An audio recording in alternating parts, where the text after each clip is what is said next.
Hello guys. Excuse my washing machine. It's from my mum anyway. I'm gonna read this book. It's a new book. It's called what's it called again? Super Sister by JOIN Reading. Sorry if I pronounced the name wrong. I read some of the books, but I'm gonna read 10.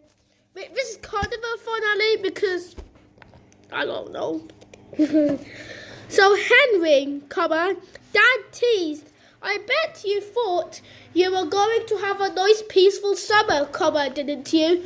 Oh, don't worry about him, Granny joked before Grandpa could reply. And once again, it's just what Mom's washing machine. We just close anyway. I know this doesn't really like to the topic, but it doesn't matter. I might speak too fast, but still intelligent. But still intelligent though. He never gets any peace in any case living with me. Do you, dear? She beckoned to all of us to follow her into the house. Come on, I want to show you my new super high. Fencing out the back. You really should get some for your garden, Jim. It's ideal for obscuring the view of the neighbours. Though it does rather block out the sun as well. Aren't you worried about your neighbours hearing these things, Harriet? Dad asked, and I knew he was thinking about the noise her 12 garden gnomes make whenever they are animated. Yes, my neighbour on one side is rather deaf, which helps, Granny said lightly, and the other,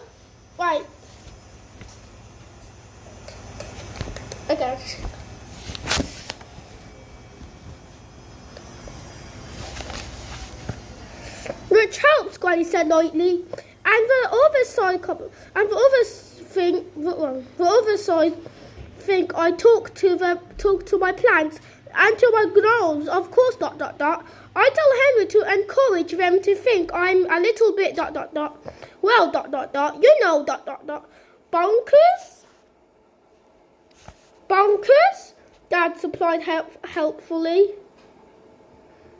I was going to say eccentric, Granny said, narrowing her eyes at him. I also told Henry to spread the word that I'm a retired ventriloquist, just in case they think it's odd that the plants and gnomes talk back. Now,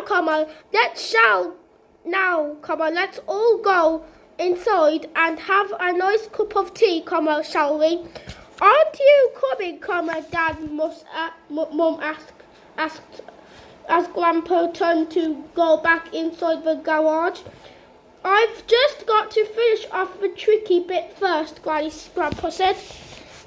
It won't take long. It won't take me long. I waited behind as everyone else headed for the house. Dad turned around when he reached the door and called out, "Come on, Emma. Grandpa doesn't want anyone interfering with his top-secret project." Grandpa nodded. Sorry, Emily, no. No one's allowed to see what I'm making until it's finished.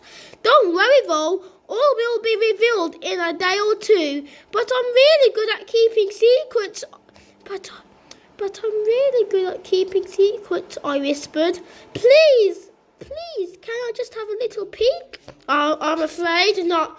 I'm afraid not, Emmeline. Not even your grandmother has seen it yet. And Grandpa gave me a little wink as he disappeared inside the garage and shut the door. I felt a bit annoyed then, and not just because he would let me see what he was doing. He had called me by my proper name, which everybody else in the family knows I hate. Grandpa really didn't know me, or Safi, very well at all, I thought, full stop. Still, ... Maybe this holiday would change that. I must say, I was amazed when Dad said he wasn't going to bother with the allotment this year because he was too busy working on this new project, Mum was saying to Granny as I joined them in the kitchen. So when do we actually get to see it? They were standing by the kettle, and through the window I could see Dad and Safi out in the back garden. Granny was white. Okay, I thought that the new fencing was made mega high, and I thought it made the large garden a lot smaller. He says he'll have it finished by Friday when you and Jim come back for his present. Grandpa replied, now ... about the present ... Kedrick! An excited shriek came from outside as my sister spotted her favourite gnome over by Granny's garden pond. Kedrick is a fishing gnome with a very friendly face, bright blue eyes, white hair, and a long beard.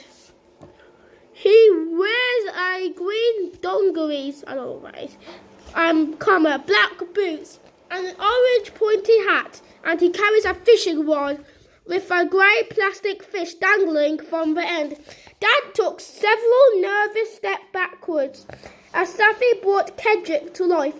Kedrick's fish came to life too, flapping away furiously on the end of the line. There, Kedrick exclaimed as he threw his fish into the pond where it could swim around freely. He wiped his hands clean on the front of his dungarees as he turned to grin at my sister.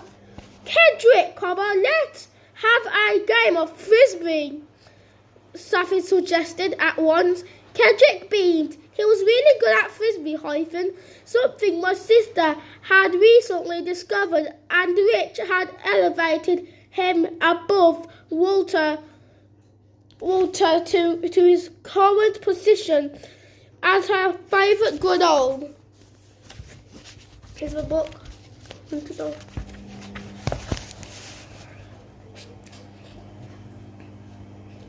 Which had elevated him above Walter to his position. Sorry if there's any mistakes, I'm just trying, okay? Current position as her favourite gnome. I'm going to top group anyway for you to know. Tell you what, Typhon, I'll go and get the frisbee from the car, shall I? Dad, tell you what, I'll go and get the frisbee from the car, shall I? Dad mumbled, looking relieved to escape. What's wrong, Jim? You're not scared of Kedrick, are you? Mom asked mischievously as Daddy came into the kitchen. Dad pulled a face. Those gnomes just give me the creeps, that's all. Especially when I'm that close to one. Really, Jim, Granny said, sounding a bit offended. It's not as if you've never seen one of my garden gnomes coming to life before. Right. Dad gave her a half amused look. Harriet, there are some things a person never gets used to, no matter how many times they see it. And I do believe that talking garden gnomes may be one of them. Chapter 3. For the first 2 days at Granny and Grandpa's, Safi and I were kept really busy. Granny took us to the park and to the shops and to visit a friend of hers whose grandchildren were also staying. On the 3rd day, however, Granny hadn't organised anything. 28, 29, 30, 31, 32, 33, 34, 35. However, Granny hadn't organised anything special for us to do, and by late morning, Safi was already complaining of feeling bored. I was pretty sure Safi was also starting to miss Mum and Dad. Though of course she wouldn't admit. Of course she wouldn't admit it.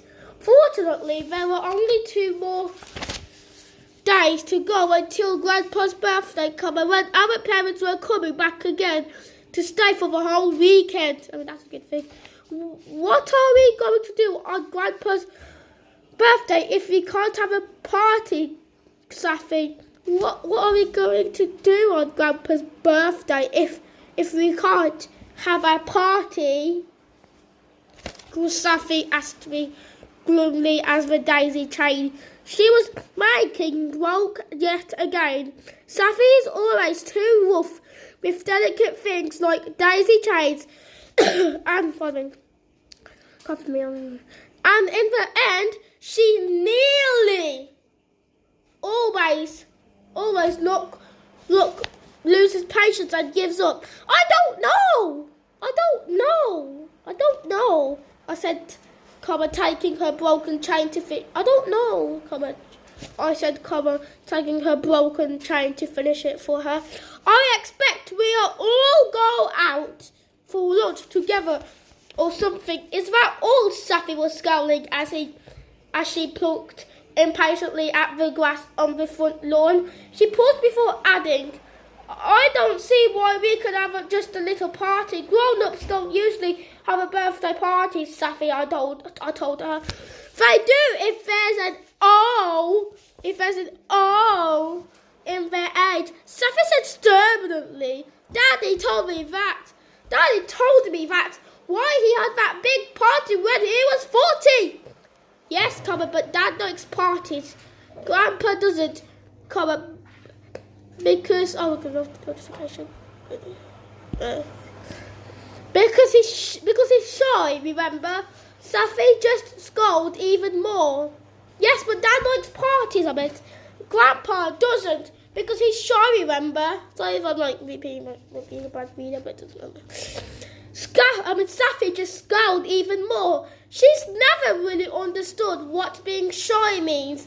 She loves being the centre of attention herself and is only to happen to have everyone looking at her and listening to her the whole time whenever she's in the room.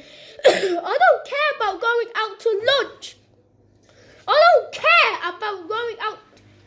She declared crossly. Crossly was angry. If it isn't a party, it won't be a proper birthday. I guess it won't anyway. Now I was starting to get impatient. Look, Safi. Now I was starting to get impatient. Look, Safi, it's Grandpa's birthday, not yours, so it only matters what he wants, not what you want. Stop acting like such a baby.